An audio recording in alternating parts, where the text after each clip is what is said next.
Guys आप लोग focus करो, कैमरामैन मेरी बातों पे मैं क्या कहने वाला हूँ। हर एक बंदा ठीक है, बड़ा है या छोटा है, वो ये सारी इस बात को गौर से सुने कि भैया हमारी सोच जितनी बड़ी होगी वो हमारी जिंदगी के फैसले करेगा।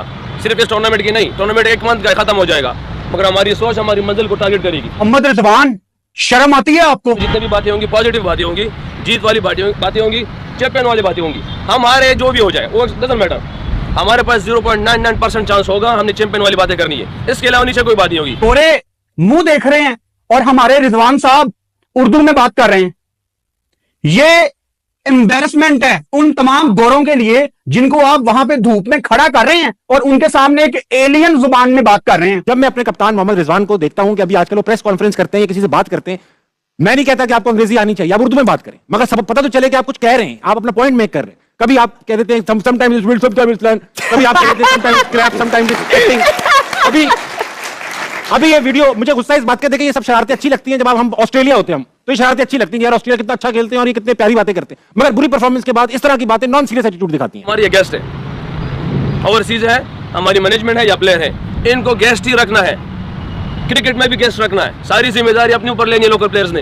इनके भी नहीं जाना कि हमारे पास ये है, भाई हम करेंगे, हम इनको हेल्प करेंगे, हमें पता है हमारी कंडीशंस का, हमारी चीजों का, हमारे प्लेयरों का। ये नालायक इतने ज्यादा हैं कि ये आज तक एक जुबान नहीं सीख सके। खैर, जिनकी प्राइमरी जॉब क्रिकेट है, जिन्होंने क्रिकेट नहीं सीखी सही तरह, उन्होंने जुबान क्या सीखनी है? शर्म का मुकाम है मोहम्मद रिजवान के लिए। तूने पूरी दुनिया में पाकिस्तान के एल लगवाने का ठेका उठा लिया हुआ यार।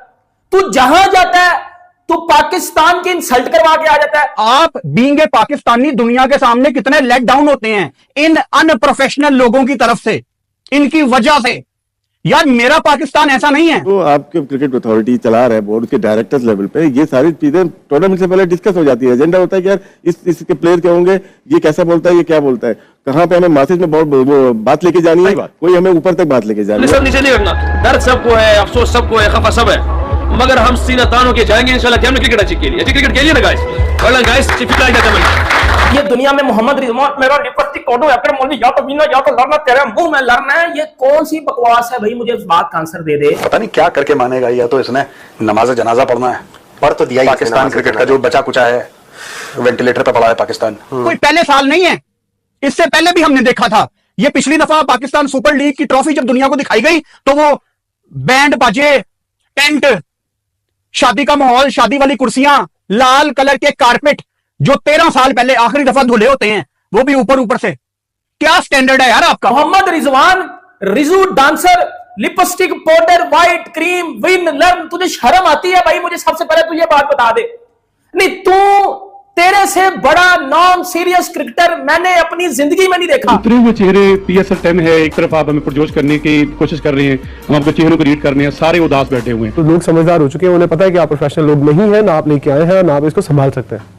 और वो देखिए ना, एक आखिरी बात कि आपके फ्रेंचाइज ऑनर्स रो रहे हैं कि आपने बड़ा गलत कर दिया। मजाल है मोहम्मद रिजवान जो कि पहली दफा नहीं, दूसरी दफा नहीं, जब मोहम्मद रिजवान को मौका मिले उसने कोई ऐसी बोंगी लाजमी मारी है कि उस पर डिस्कशन लाजमी की जाए। बड़ी अफसोस की बात है कि पाकिस्तान जो सुपर लीग है, जो PSL है, इसकी जो प्रोफेशनलिज्म है, इसका किधर है? पाकिस्तान सुपर लीग किधर है? PCB ये जो है मेरे साथ ढाका में हुआ था, ठीक है, रवि शास्त्री थे, उन्होंने बोला, मैंने कहा मैं अपनी लैंग्वेज में बात करूंगा, किसी ने माइंड नहीं किया और मैंने अपना मैसेज ढाका से लेके कराची तक पहुंचा दिया ना। पहुंचाना क्या था? उर्दू में पहुंचाना था, लोग समझ जाए। बस यही है कि आपका भी मौक़िफ़ यही है कि जो भी बात आप करें वो समझ में आ जानी चाहिए। जो PSL का रंडी रोना रोते हैं ना क्या PSL में प्रोफेशनलिज्म नहीं है, PSL में ये नहीं है, मुझे पता है PSL घटिया तरीन लीग है, मैं पाकिस्तानी हार्श रियलिटी का मुझे भी पता है। तो पाकिस्तान सुपर लीग की कोई औकात नहीं है। अगर आपके पास इस चीज का इल्म था कि हमारे चेहरे गिरे हुए हैं, तो हमारी मीडिया को अच्छी तरह पता है, ठीक है, कि क्या हो रहा है क्या नहीं हो रहा। ये 2 मेगापिक्सल का कैमरा यार 2, 3 या 4 या 5,000 रुपए में आपको प्रोफेशनल बंदा मिल जाता है तस्वीरें खींचने, वो भी बड़े प्रोफेशनल हैं। ये कर क्या रहे हैं हम लोग? मुझे कल भी बड़ा गुस्सा आया था रिजवान के ऊपर, जो ये खड़ा होकर उर्दू में बात कर रहा था गोरों के सामने। अब यहां पे ना वो फैक्टर आ जाएगा कि उर्दू कौमी जुबान है। और भाई उर्दू कौमी जुबान है, मैंने 4th क्लास में पढ़ा था कि English is an international language. अगर आपको दुनिया में कम्युनिकेशन करनी है, दुनिया में अपना रोब दबदबा बनाना है, अपना मैसेज दुनिया तक पहुंचाना है, तो चाहे अच्छा लगे या ना लगे, आपको अंग्रेजी सीखनी पड़ेगी। और ये जो 11, 12, 15 खिलाड़ी पाकिस्तान को रिप्रेजेंट करते हैं ना, विद ऑल ड्यू रिस्पेक्ट, ये नालायक हैं कि ये आज तक ठीक तरह अंग्रेजी नहीं सीख सके। इनको सीखनी चाहिए, कोई वजह नहीं है ना सीखने की यार। अब आ जाओगे मुझे मिसालें देने कि वो चाइना का वजीर आजम भी तो भाई चाइनीज में बात करता है ना। चलो तुम उर्दू में ही कर लो, लेकिन उर्दू में को ठीक बात तो करो, वहां पे भी तुम लोगों की जुबानें कांप जाती हैं। वो विराट कोहली या दुनिया का कोई प्लेयर जब कुछ बोलता है यार बैठ के सुनने को दिल करता है कि यार ये बंदा क्या बात कर रहा है। Communication is the key. ये आपके पिछले प्लेयर इंजमामुल हक, शुएब अख्तर, द ग्रेट वसीम अकरम, ये कोई ज्यादा पढ़े लिखे लोग तो नहीं है, इन्होंने अपने आप पे काम किया। इंजमामुल हक यार इंजी बहुत बड़ी एग्जांपल है, जितने शुएब अख्तर इतना उसके साथ बैठ के उसकी जवानी के इंटरव्यू आप सुन लो। Mohammad Rizwan, Riju dancer, lipstick, powder, white cream, win, learn, तुझे शर्म आती है भाई? मुझे सबसे पहले तू ये बात बता दे। नहीं, तू तेरे से बड़ा नॉन सीरियस क्रिकेटर मैंने अपनी जिंदगी में नहीं देखा। इतना कोई घटिया किस्म का बंदा है तू, इतना कोई घटिया किस्म का एथलीट है तू कि तूने पूरी दुनिया में पाकिस्तान के एल लगवाने का ठेका उठा लिया भाई। यार तू जहां जाता है तू पाकिस्तान की इंसल्ट करवा के आ जाता है।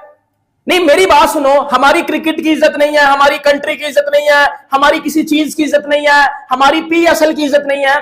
दोस्तों, पाकिस्तान सुपर लीग जो कि पजामा शलवार लीग है, और रिजवान लिपस्टिक भी उधर पजामा ही पहन के आया हुआ था। खबरें अच्छी नहीं आ रही पाकिस्तान के कैंप से। जाहिर है जब पाकिस्तान की टीम हारती है, सीरीज 10 सीरीज हारती है, चैंपियंस ट्रॉफी पे बुरी कारकर्दगी होती है, तो इस तरह की बातें आती हैं, सुनने को मिलती हैं।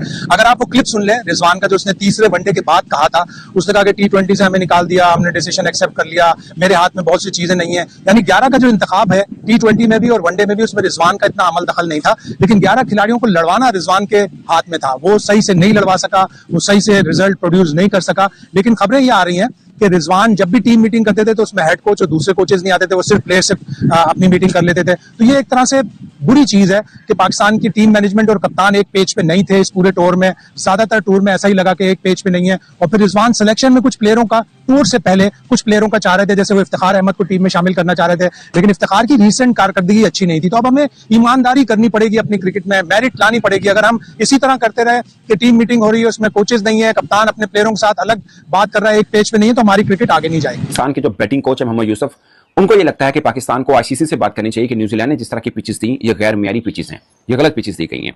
उनको लगता है कि बाबर आजम को वन डाउन पोजीशन यानी तीसरे नंबर पर बैटिंग के बजाय चौथे नंबर